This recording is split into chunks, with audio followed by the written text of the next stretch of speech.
Police আমাকে দেখে just বলছে, "আপনি এদিকে আসেন, এদিকে আসেন, এদিকে আসেন।" যে আম্মুকে ফোন না করে আমি চাবি দিবই না। উনি আমাকে বলছে, "চাবি দিবেন কি দিবেন না?" আমি বলছি, "না দিব না।" "মামা আমাকে তো পুলিশে ধরছে, তাড়াতাড়ি আসো।" হ্যাঁ, আমি ট্রাফিক সিগন্যাল মানি। আমি হেলমেট পরেই ট্রাফিক সিগন্যাল মানি। তার মানে ড্রাইভিং লাইসেন্স ছাড়া বাইক চালাচ্ছে। পুলিশরা এটা দেখলে শেষ। তারপর উনি বলছে যে, "আসেন, বসেন, চা খান।" মীরা তো স্কুটি চালায়। সো এখন তো হচ্ছে ট্রাফিকে বেশ কড়াকড়ি আমাদের শহরে। ট্রাফিক লাইট মেইনটেইন করতে হুম, হয়। এআই এর মামলার ব্যাপার হুম, আছে। তো হুম। সেক্ষেত্রে কি মীরা ট্রাফিক সিগন্যাল মানে, আইন মানে? হ্যাঁ, আমি ট্রাফিক সিগন্যাল মানি। আমি হেলমেট পরেই ট্রাফিক সিগন্যাল মানি। আমার পেপারস হয়নি এখনো। পেপারস করতে ও গিয়েছি। তার মানে ড্রাইভিং লাইসেন্স ছাড়া বাইক চালাচ্ছে। পুলিশরা এটা দেখলে শেষ। ভয় লাগে না? ধরেন যখন আপনি কোন জায়গায় একটু মনে হচ্ছে যে একটু অনিয়ম করেছেন তখন আমাদের গল্প শুটিং সেটের একটা কাহিনী শেয়ার করি। হ্যাঁ, সিউর। আমরা রেস্টুরেন্টে একটা সিন করতে গিয়েছি। যেখানে হচ্ছে আপনারা নিশ্চয়ই হুম, দেখেছেন হুম। যে সায়রা আর ফাহাদের মুখোমুখি দেখা হয়। দেখা আমি হয়। আর ফাহাদ হ্যাঁ, হ্যাঁ, হ্যাঁ। পাশাপাশি অ্যান্ড কেউ কারো সাথে কথা বলে না, জাস্ট ক্রস করে চলে যায়। সো ওই দিনের ঘটনা যদি শেয়ার করি, আমরা একটা শুটিং রেস্টুরেন্ট করতে গিয়েছি। রয়্যাল গার্ডেন সামথিং নাম। সো সোনার আপুর গাড়িতে আমি ভাবলাম যে উত্তরাতে এখান থেকে এখানে আব্দুল্লাহপুর জাস্ট রেস্টুরেন্টটা। যাই আমি আমার স্কুটি নিয়ে। তো আমি জানি না যে ওখানে পুলিশ থাকে। সো পুলিশ আমি জাস্ট আপু গাড়িটা ব্রেক করছে না, আপুর পাশে আমি ব্রেক করছি আমার স্কুটিটা।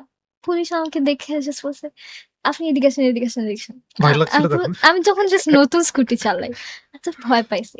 উনি জাস্ট আমাকে এসে কোনো কথাই বলছে না। বলছে, "চাবি দেন, চাবি দেন, চাবি দেন।" আচ্ছা দাঁড়ান আমার আম্মুকে ফোন করে নিই। ওইদিন আবার আম্মু সাথে নেই। আমি এত ভয় পাইছি যে আম্মুকে ফোন না করে আমি চাবি দিবই না। উনি আমাকে বলছে, "চাবি দিবেন কি দিবেন না?" আমি বলছি, "না দিব না।" তারপর আমি সোনার আপুকে বলছি, "আপু কি করব বাঁচাও।" পরে মানে আপু উনি চাবিটা চেয়েছিলেন কেন? উনি বেসিক্যালি আমাকে দেখে বুঝছে যে আমার পেপারস নাই। তো উনি মামলা দেওয়ার জন্য বেসিক্যালি আমার চাবিটা চেয়েছে মানে হয়তো। আপনাকে দেখেই বুঝে আমাকে ফেলল। দেখেই বুঝে ফেলছে। ওহ কজ ওয়াও! আমার স্কুটিটা একদম নতুন। আমার হ্যাঁ, সবকিছু একদম নতুন। দেখে বোঝা যাচ্ছে যে গাড়িটার পেপারস নাই। সো পরে? আ দেন আমি তো অনেক ভয় পেয়ে গেছি। দেন ওই যে আমাদের রোকন মামা, আমার লাইফ সেভিয়ার কিছু হলে মামাকে ফোন দেই। "মামা আমাকে তো পুলিশে ধরছে, তাড়াতাড়ি আসো।"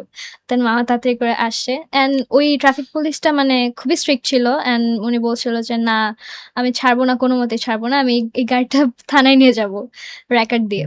সো ওই মোমেন্টে র‍্যাকারও চলে আসে। অ্যান্ড আমি তো আরো ভয় পেয়ে গেছি যে, আল্লাহ অ্যাকচুয়ালি আমার গাড়িটা কি এখন নিয়ে যাবে? সো পরে রোকন মামা কথা-টথা বলে হুম, হুম। ফিক্স করল। দেন পুলিশটা যখন জানতে পারল যে আমি আমাদের গল্পে ক্যারেক্টার মীরা ক্যারেক্টার করছি, দেন উনি বলছে, "আল্লাহ আমি তো আপনাকে চিনিই নাই। আপনি এত ছোট।" তো মানে আমাকে যারা ইন রিয়াল দেখে আর হুম, ক্যামেরায় দেখে মানে খুব বলে যে, "তোমাকে তো ক্যামেরায় অনেক বড় লাগে। তোমাকে ইন রিয়াল তো অনেক ছোট তুমি দেখতে।" তো পুলিশটা ওই টাইমে বলছিল যে, "আপনাকে দেখতে তো অনেক ছোট লাগে। সরি আমি বুঝতে পারি নাই।" আচ্ছা, আচ্ছা। যখন রোকন মামা আসে তারপর আমি হেলমেট খুলছি জাস্ট কথা বলার জন্য। ওকে। তারপরে দিয়ে দিয়েছেন। তারপরে দিয়ে দিয়েছি। তারপর উনি বলছে যে, "আসেন, বসেন, চা খান।"